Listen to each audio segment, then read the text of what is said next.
All right. Hello, everybody. Welcome to the stream today. As everyone's joining us today, I just wanted to introduce myself before I bring my guest on. My name is Jeremy. I am with Made Management, and I own and operate a management company that is based in New York City and Puerto Rico. I have an office there, and we work with talent worldwide, actors, models, aspiring talent of all sorts, and I'm excited to be your host today. I have a special guest with me today. But as a reminder today, if you guys want to put in the comments, put in the chat questions for myself or my guest, as we are getting ready to solve all the world's problems here today. Uh, we have about an hour to do that, and so we plan on doing that today. But don't forget, put those comments in the chat, or let us know where you're joining from. Love to hear from that. I know some of you are joining different parts of the world, so throw up there where you're joining us from today. We love to see that, and we will get to your questions, and as many as possible today. But you guys don't want to hear from me. I have a guest, so let me bring her on. She is here with us today. I see someone's joining me from Arizona. Nice. I'm actually sitting in Wyoming right now. I am in Jackson Hole, Wyoming, if anybody's been there. On my way to Arizona. I'm on a road trip, so I will be in Arizona on Monday. Maybe we should grab coffee. Canada joining, nice. Chicago.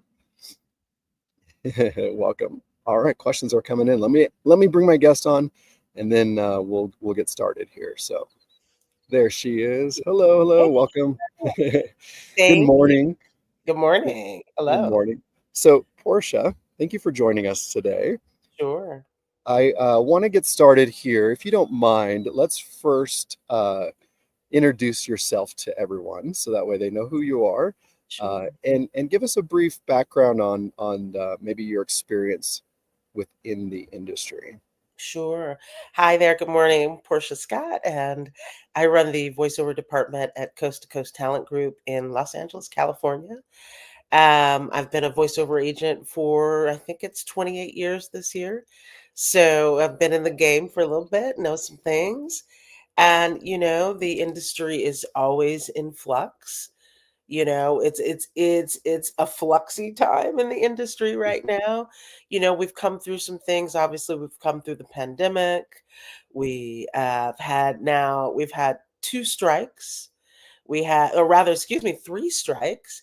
We've had a writer's strike, we had an actor's strike, and we're just coming through a video game strike, which actually just closed last week. Closed Yay. meaning that it's suspended for now. Right. So voiceover is back to work in full force. I mean, video game is back to work in full force. So, between the pandemic, three strikes, the industry has been hit a little hard.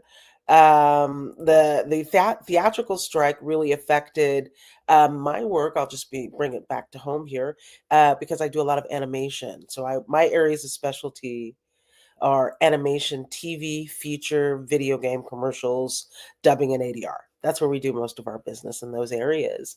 And so animation was hit a little hard, theatrical because of the strike. And so, this year, things are on the theatrical animation side are just now coming back. Projects, last year was not as many projects, not as many pilots. A lot more pilots are happening now this year. And for those, if you hear me say pilot and you maybe don't know what that is, that's when that's something that starts off a show, a series, that sort of moves everything forward. So it's been kind of an interesting time in the industry because of that. But it does feel now that that video game strike is over, we can tick back up and get busy. Summer's traditionally a little bit slower than the rest of the year. So, we might see sort of it be a busy summer because of all the work that's been holding, and then that's going to now push forward. So, interesting time in the business though, that's for sure. Well, thank you for joining us today. We appreciate you, and we're going to get all kinds of wisdom from you, those of you who are joining. get down your pens and paper and start writing notes. Uh, Yeah. so we have people joining from everywhere, and everybody has different experience levels, of course. And I see some people are joining me from, let's see, we have Chicago, I have Canada here. Welcome everyone. So different parts of the world, but let's talk about that strike for just a minute. How long was that strike happening in the video game industry? Oh my God. It was, oh, do I even remember? I think maybe it's been maybe about a year, almost a year, a little Right. over a year. You know, So yeah, long time.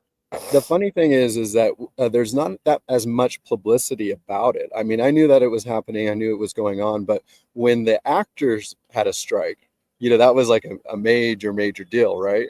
But Yeah, the voiceover is a smaller part of the industry. So if you've got a theatrical strike, that's going to encompass not only actors but the crews. That even though it's an actors guild, the other sister unions support, because Hmm. when the actors overall go on strike, it's all the people in the front of the camera, behind the camera, all of the staff that happens. So it's a much bigger part of industry. So of course you're going to hear about that more broadly, more widely. It's going to have to grab the big media, big press.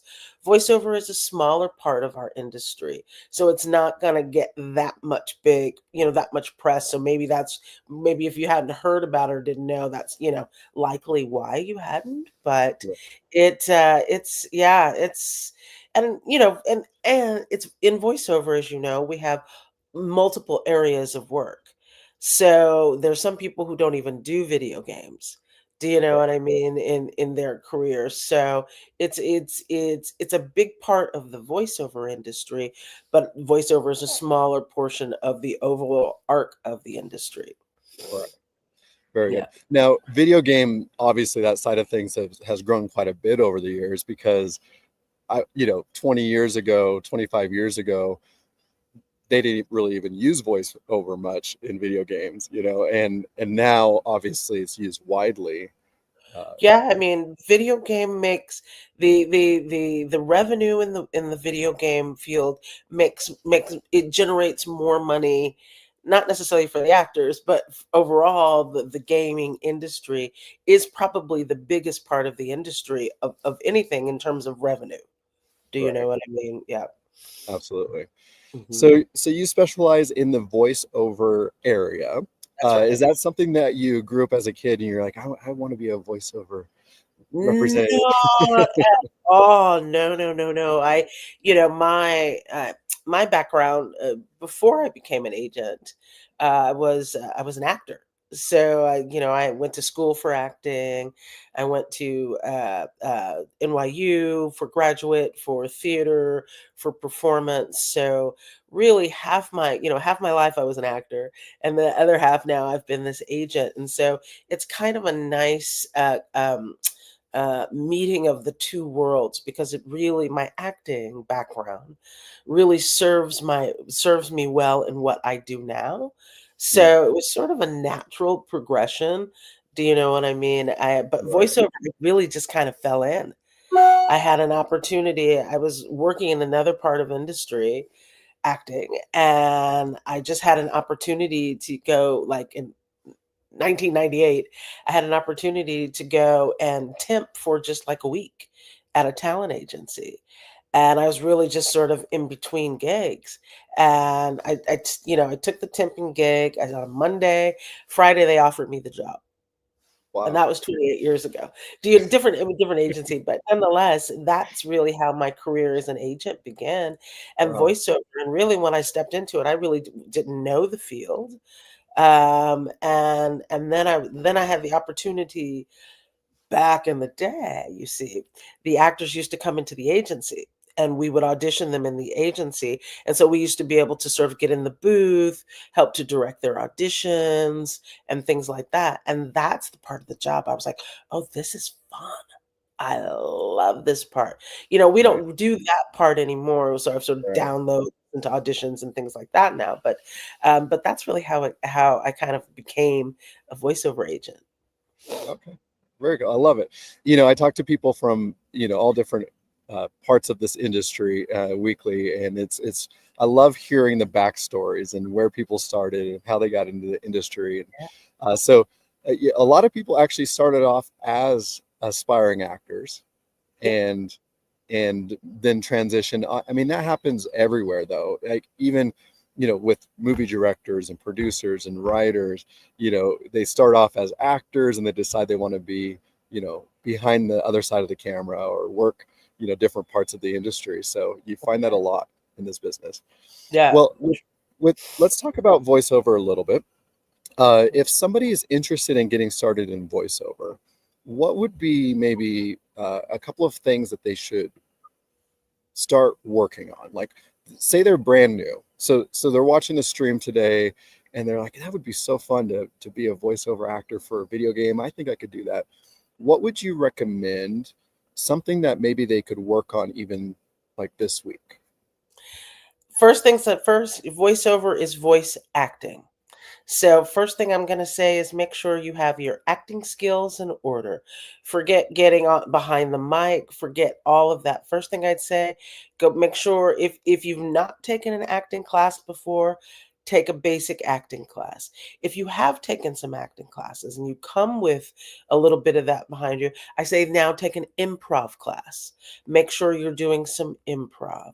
And if you're sort of at even at those levels, then I would look in your local market and see where you can find now classes in the voiceover space. And now you really don't even, I don't see a local market anymore because everything is online.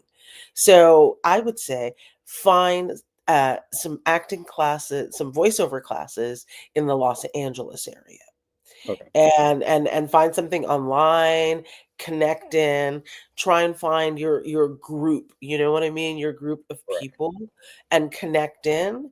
And I would say train before you actually start to try to come into the industry.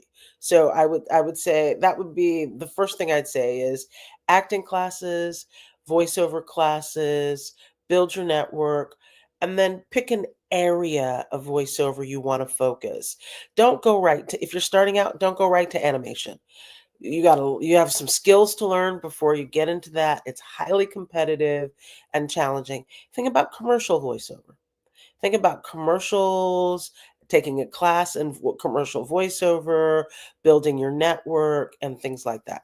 So that's what I would say you would do to start. Mhm. Very good. It actually leads me to a couple questions now. So let's break it down a little bit. So you said number one, look for, get into an acting class. Yeah. Why is that important for a voiceover actor? Because it's really voice acting. It's called voiceover, but it's really voice acting. And the thing that you don't want to, the thing I like to say, the thing you do want to do, you want to be able to have a skill so that you understand A, how to break down copy, B, how to deliver copy.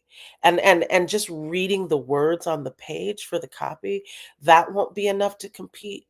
You have to really learn to score that copy, know your and if you've had the acting background, you're going to know that you need to ask your actors questions. Who am I? Where am I? What do I want? Who am I talking to? All of those types of questions. And an acting base is going to give you that so that you then know what's competitive and how to create a read that has dynamics, range, energy, pacing, timing, tempo. All of those things are so essential to competing and winning in voiceover because it's hundreds of auditions. Really, as actors, the job is to audition. You book the Right. job, you don't book the job, but the job is to audition. And so you have to learn how to audition and audition well. So there's lots of things, and then you'll have to have a home studio so that you have a home setup. So there's a technical aspect to learn, there's a performance process to learn, and then there's your preparation, which I call is your technique. You want to learn to build your technique so you know how to do your performance and do it well so it doesn't sound like you're reading copy, but you're unfolding a story. And in commercial voiceover, you're selling, and you never want to sound like you're selling. So, you really want to, it's three parts. You build your technique, you have your performance, and then you have your tech side, your home studio. And so those are the three prongs that you want to really get good at. I love it. So Mm. again, you're every time you say something, you're giving me more questions to ask here, and I know Oh, that yay! my viewers probably have questions as well, but we'll get to those in a minute. But so going back to breaking down the second aspect, so somebody at home, you recommend obviously learn some acting techniques. That's key. Right. Number two, you said next thing they should look into if they've already taken some acting classes is maybe take improv. Now, Yes. now, can you explain that? It's funny because I talk to a lot of professionals and everybody mentions improv and how they love seeing that on resumes. But explain to the viewers why is improv important? Improv is important because it's going to teach you skills on how to respond and deliver. And in copy, that's essentially what your copy script, that's copy. So that's essentially what you're doing is that you're looking at this information on the page, you're taking into internalizing that information, and then you have to export that information, right? And so improv builds those skills so that you can go in, grab the information, take it in, process it, and put it back out. And it also, improv is something that we use a lot in animation. We use a little bit in video game and a skosh, as they say, in commercials. And it just helps. Those improv skills help to keep the script alive and vibrant and interesting. And interesting is a weird thing, is a weird sort of directorial note, but that's just what you want to do. You want to bring who you are into that material because at the end of the day, they are Right. hiring you, right? So you want to not sort of just read what's on the page and deliver it. You want to connect to it, and improv is going to give you some tools, right? I have a thing that I've created. It's called Method on the Mic, the Actor's Toolkit, right?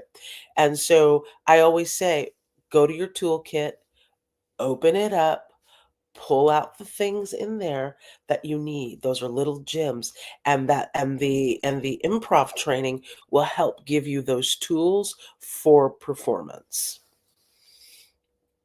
Uh-oh, did I lose you? You were there?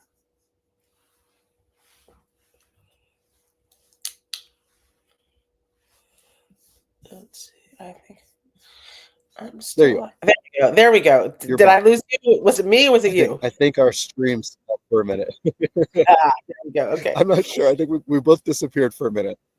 Okay. We're playing tricks on people watching. We're That's right. doing disappearing acts. But then, yeah, so So improv it's a so tool, you know? right Yeah. now improv obviously improv you can do probably online on Zoom or take a virtual improv class, but I would imagine that improv is probably more impactful if you're in person, uh, Yes. uh, just Yeah. because it's a It's physical. very It's it's a physical. right, Yeah. right. So Absolutely. Uh-oh. Hey, we there? Are we there yet? Oh no, what's happening? I can't tell if it's. I think I still. Yeah, I have service. Uh-oh. Uh-oh, we there? oh no. Oh, okay. It's probably my connection here in as I'm sitting outside here in Wyoming today. I Yeah, yeah, apologize. yeah. No worries. I sound a little nasally today because my allergies are bothering me because it's like Oh, springtime here and everything's blooming. And yesterday, and you may see this today, but behind me, yesterday the wind was blowing a little bit and it looked like it was snowing. There was that much pollen in the air. It looked like it was just oh, yes. raining snow. So I'm a little stuffed up today, but That's okay. so we're breaking it down, getting involved in acting, but primarily we're focused today on voiceover work. So Right. improv class is important, but How important is it for a voiceover actor to take voice lessons? Do you encourage your clients to do that? Oh my God, yes, all the time. Even clients who are on animated series, who have a series of video games, who have commercials, you must, because it is important to stay in class and stay contemporary, because the industry is always shifting. And by shifting, I mean points of view, styles of acting, styles of performance, styles of writing. They're always evolving, and you, as an actor, you have to stay contemporary with the time. So I highly encourage it. Yes.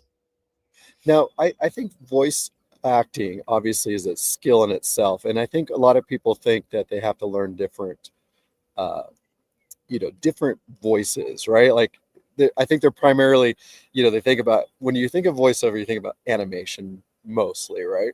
Right. What if somebody wants to do voiceover but doesn't have that skill set to maybe do accents or to do different types of voices? Is that necessary? That's not necessary, because once again, it's voice acting. We don't, I mean, we rarely use accents in voiceover.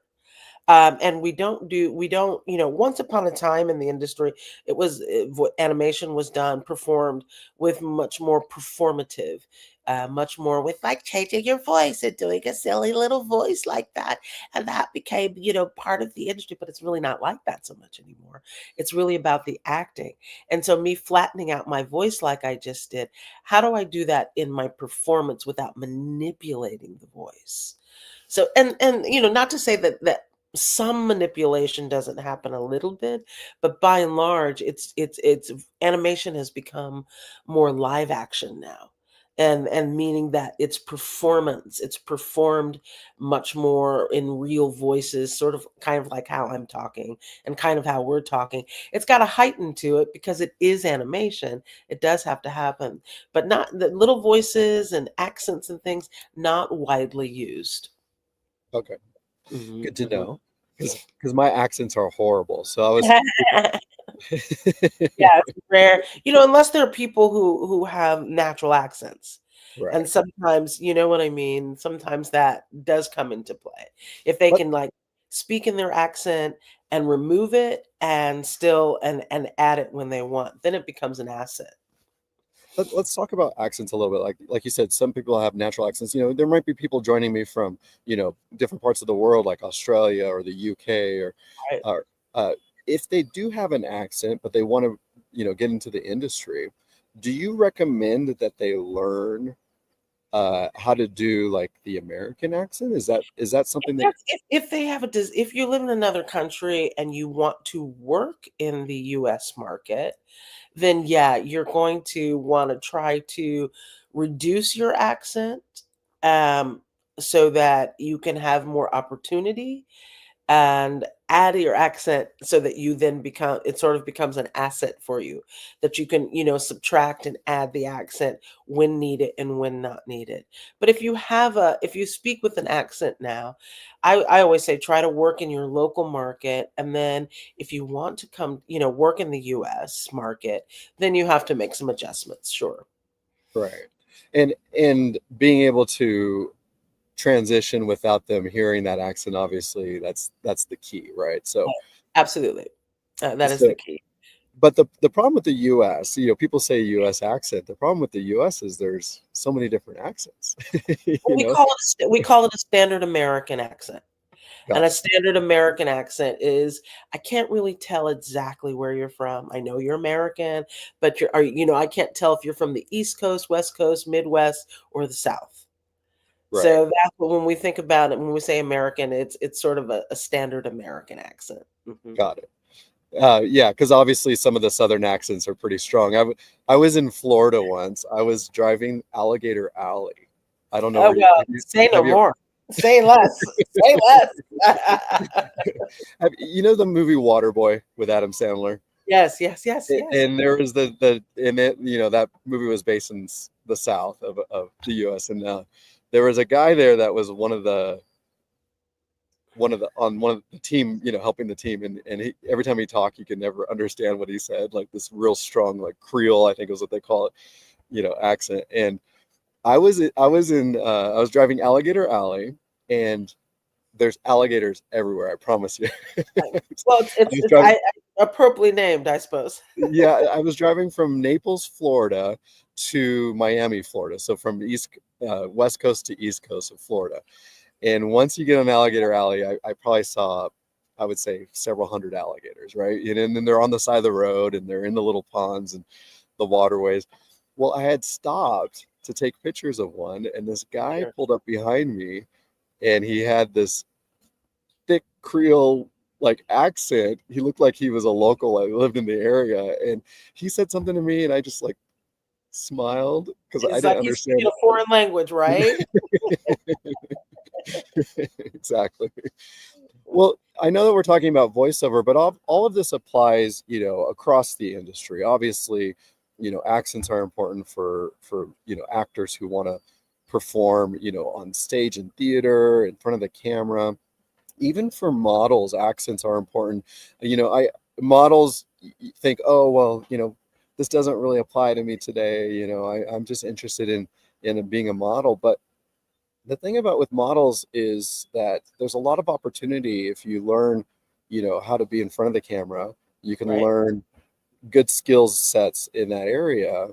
You kind of grow you can expand what you can do, right? And the opportunities provided. There's beauty commercials that are looking for models, and different revenue And you streams, take right? those acting skills with you on the runway. You Right, take those acting skills with you. Now models have to learn really how to act without being able to say anything. right, And that's all and then so that's all in your body. It's that physicality that needs to happen on that runway or wherever it is, print, whatever you're doing. You still have to have that physical acting in your body to be able to, really excel, I think, as a model, so that you're not just walking, you want to walk with intention. right. No, I love that. And then working with the, photographers, obviously, each photo shoot you do has a different theme and a different feel, and you have to be able to respond. You can't just be a pretty face like me. That's right. That's right. And you wanna be grounded in your work, in your as you're so that when you're standing there taking pictures, you're getting direction, and you wanna be able to capture the direction that's given you. Do you know Right, what I mean? And not just shoulder here, shoulder there, okay, head turn. You wanna be able to have that with intention and confidence, right. and so that is also, that requires some acting skill, I would say, for sure. Definitely. And all these skill sets take you to different areas as well. You may be like yourself where you started off as an actress, but decided to move into a different part of the industry. I'm sure you take your acting skills with you even today, right? Absolutely. Absolutely, it all comes into play, you bet. Because I listen to a lot of auditions, thousands of auditions, and you know what I mean? There are things that I can hear, and if I didn't have that background, doesn't mean I wouldn't be able to do it, but I can do it in a way that maximizes, my job. Do you know Right. what I mean? So Yeah, definitely.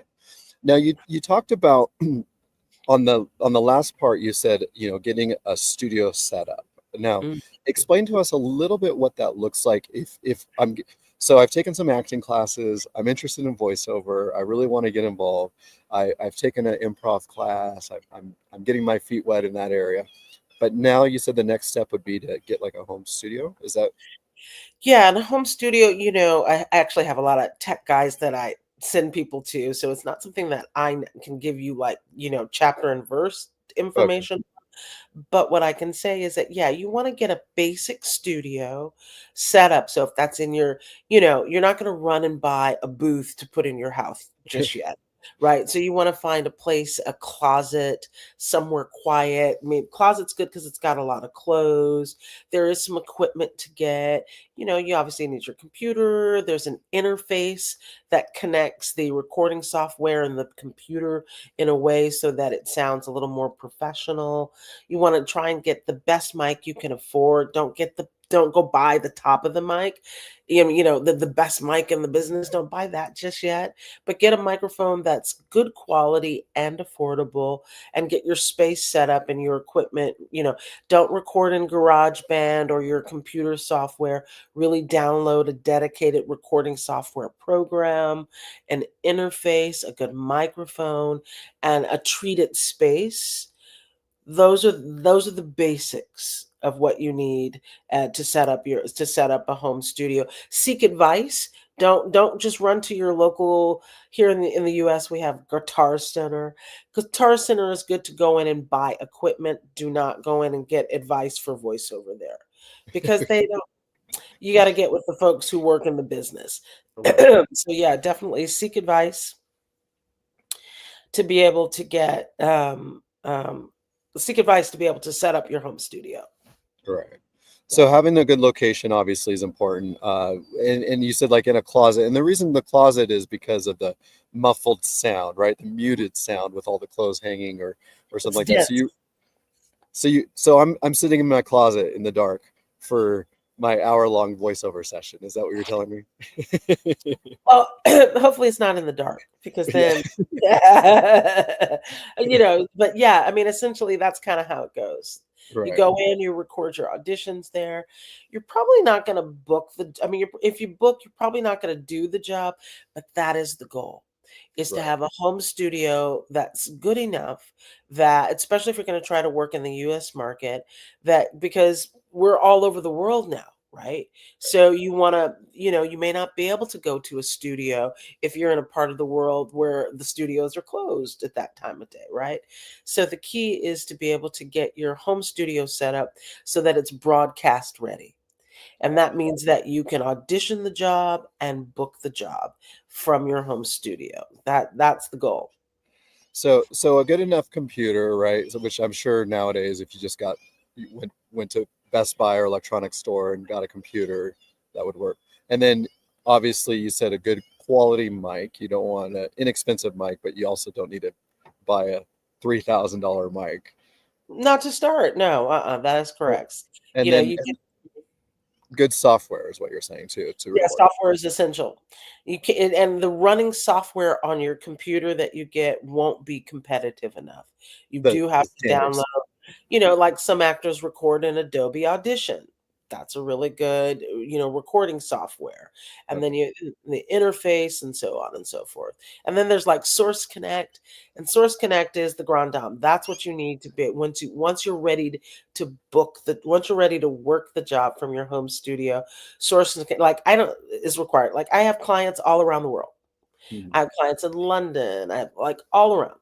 And they all have Source Connect and Okay. professional studios, because that's what they'll need if they're booking a job here, in the States, that because they're not going to be, they're not going to go to a studio. So, Right. so I consequently I only sign actors who are at that level, so that when the jobs come in, what I mean, we're without issue in that regard. Okay. Very good. So obviously that stuff is important. Finding the right tools, but like you said, get advice. Make sure Yeah. that you are not spending too much that you should be spending. It doesn't need to be extravagant, but you Want want to to. overbuy for the space, Right. right? So you buy all this great equipment, but your space isn't, right. So it's a balance of sort of buying the equipment that fits the space you're in now. Okay. Got it. Mhm. Love that. So if you're in a little tiny studio in Manhattan, you probably don't need a closet. Let's get to some of our guest questions here. I see some questions coming in here. Sure. Somebody asked, is it possible to be involved in two industries at once? Can somebody do both acting in person and voiceover and or modeling? Would you? Yes, yes, and yes.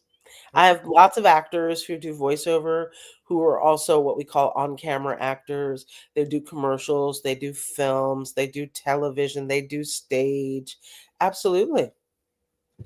And the great thing about voiceover is really you could do it from anywhere, right? I mean, as long as you have what you told us, good sound system, but that's all portable. You could actually, All portable. right? So you You could know, travel. You could, I mean, working a job might be a little more challenging Mhm. because you might not have the space to work the job while you're traveling. But Right. if you're traveling if you're traveling in the US, you can always go to, you can go to a studio.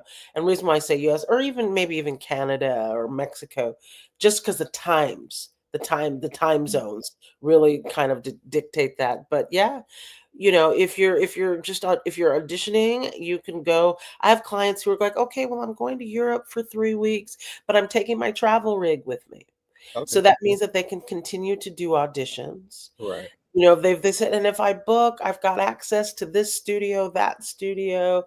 So yeah, I mean, it really is, travel the world kind of business. You know, it really can be. Yeah. So, With so obviously, if you were, let's say you were a in-person actor on camera and you had to be on set somewhere, but you also had a voiceover audition, let's say while you're a week on set somewhere, you could technically do both you could do and both. still do, or even be modeling. And obviously there's time, I'm sure there's time Yeah, you restrictions or just go time back to your requirements. hotel. You go back to your hotel or wherever you're staying. You set up your little rig on doing your auditions. Boom, and you drop in your auditions and you email them off. Easy peasy. Yeah, definitely love that. Some more questions here is biggest advice for success being in this industry. I love that. So, what what is your inspiration that keeps you going, and what is your biggest advice for success being in this industry? Inspiration. Partly what's the thing when I get to call and give jobs, and when actors goes, I've always wanted to be on an animated series, and we achieved that goal, and the Right. booking has come in, and I get to give them. I said, "We did it. You booked the series. You booked the movie." So that is like my one of my greatest joys is to be able to call and give that kind of news, or when someone gets Taft-Hartley'd into the union. That's also it's like, "Okay, this is your union gig, you did it." So those types of things are very rewarding for me and excited to be able to pass that on. And in terms of success in the business, it's success really in business, right? As a motto in terms of good housekeeping, good relationships, training, being open to new things, being open to receive direction, and being able to receive the direction and take it and give and export the exact intention of that direction. So it's, success comes from a self place of sort of taking care of your instrument, your body, your mind, your education, your training, your relationships, good healthy relationships in industry, meaning your casting directors, other actors. Those are the core things that make I think that make people feel successful, right? Because success is often equated with money. Success is equated with jobs that we win. Well, guess what? Sometimes if we're not winning those jobs, right? If maybe we're not making the money, are we supposed to feel not successful? No. So success comes from your self-worth and the belief in yourself. That's winning. That's success. Did I this audition I just did I do everything I set out to do? Did I feel good about it? Yes. Boom. That's the win. That's the success, right? Because once you get the job, if we're working towards a goal, it's the process in between achieving the goal. Once we've achieved the goal, we're like, woohoo, great. Winner, winner, chicken dinner. But in between, we don't want to discount all of our work in between the winning of that goal. So success comes in your process. That's what I would say. I love that. Very nice. Yeah. So, going back real quickly to touch on something that you said earlier, you mentioned that an actor's job is to audition. Can, can you explain it? Because I thought an actor's job was to be an actor, but No, because you have far more auditions than you have jobs, right, right? right. So you have to learn how to enjoy the process, Mhm. get good at the process, because at the end of the day, you go, you book the job, right? So okay, so let's just say it's a voiceover job. You go in a voiceover job, you're not working more than 4 hours. It's like you're maybe working an hour, and on animation maybe 2 hours.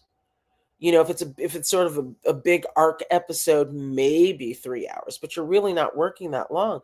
So you go, I mean, I have some actors who do three jobs in a day. Do you know what I mean? So you go, you do the job, it's over. That's it. You're auditioning still. You're still auditioning. So at the end of the day, the actor's job is to audition and learn to be good at auditioning. And good not meaning equating to good because I booked it, not good because I didn't book it. No, good at your work, your Mhm. craft. The audition is your craft. That is your work. That's where you get to showcase your skill set and all the things that you have trained for. So getting good at that, it's sort of like, let's just take someone who runs track. The meet is only a few seconds across. It's all the training in between, all of Right, the workout, all of that in between that you have to get good at. And so that's the process. You know what I mean? And the meet is just a meet. right. I love that. Yeah. Yeah. I love that. No, that's a that's a great analogy with the track. Like, let's think about like maybe 100 meter sprint, right? It's over in what, A blink of 5 the eye. seconds, right? And yet all that work that that person put into that, those Olympic champions, to get up to that. To get to that moment and that time. But Right, really, so you can't, equating the career on the win. that's right, that's that's a false promise, because if you don't win, then what happens? Where are you? right. So it's the classic line of, it's about the process and not the goal. Thank you. Well, Portia, thank you for spending time with us this weekend. Absolutely. Do you have any big plans happening this weekend? I don't want to keep you from your plans, but I do. I'm actually out of town at a friend's 40th birthday party, okay, and nice. they've rented this big, this huge house. So I'm in the house with a bunch of people here, and I'm excited to go down and get my morning tea and Excellent. have a little breakfast, and then jump in the pool. Nice. Well, well, we don't want to keep you any longer from that. That sounds amazing, like an amazing day. Uh, Thank but you. I It's do always a appreciate your time. pleasure. It's good seeing you again, and hopefully we'll see each other in the near Sooner than future. later. Yes, and everybody out there, enjoy your weekends. We love you that you're here joining us, and I look forward to seeing you guys on the next session. All right, guys. Bye now. Bye, everyone.